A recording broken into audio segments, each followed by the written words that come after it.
আসসালামু আলাইকুম এভরিওয়ান, আশা করি সকল ভালো আছেন। আলহামদুলিল্লাহ আমরা আল্লাহর রহমতে আপনাদের দয় ভালো আছি। আজকে আমি কিমা রান্নু, আপনারা আমার লগে থাকা। তেল দিলাইলাম, যাতে গরম মশলা লইয়া তৈছি, তেজপাতা, পাঁচফোড়ন, এলাইচ, লং আর দারচিনি। বিসমিল্লাহ। 1 টেবিল স্পুন আমি লইছি গার্লিক, 1 টেবিল স্পুন লগে জিঞ্জার, আর 2টা মিডিয়াম সাইজের পেঁয়াজ, স্বাদ মতো লবণ। 2-3 মিনিট ওলাখান আমি পেঁয়াজ দিয়ে তারা কুক করবো।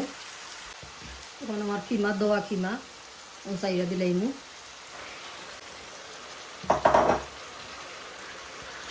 15-20 মিনিট ওলাখান আমি রাখবো। মানে কিমা আর পেঁয়াজে আমি বালাইলাম বাজমু।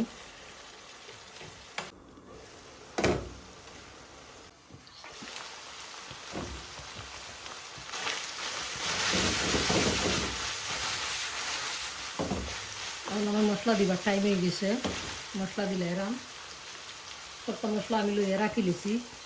কারি পাউডার দিছি 1 টেবিল স্পুন, ধনিয়া পাউডার 1 টিস্পুন, হলদের পাউডার 1 টিস্পুন, জিরা পাউডার 1 টিস্পুন, আর 1 টেবিল স্পুন দিছি আমি মরিচের পাউডার।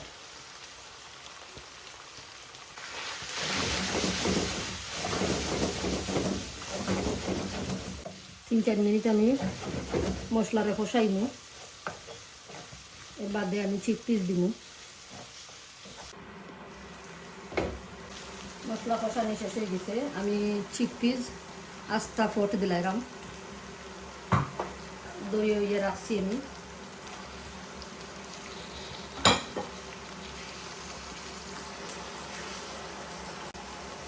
এখন আমি কাঁচামরিচ আর টমেটো দিলাম একটা,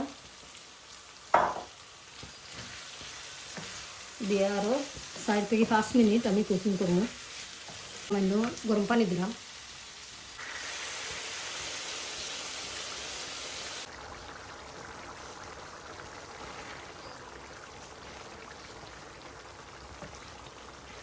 রান্না আমার শেষ হয়ে গেছে। আর আজকের ভিডিও আমার ভালো লাগলে please like, share and subscribe করবা। আর সকল ভালো থাকা, সুস্থ থাকা। আজকের মতো বিদায় নিলাম। আল্লাহ হাফিজ। আর নোটিফিকেশন বাটনটা অন করে রাখবা প্লিজ। Thank you.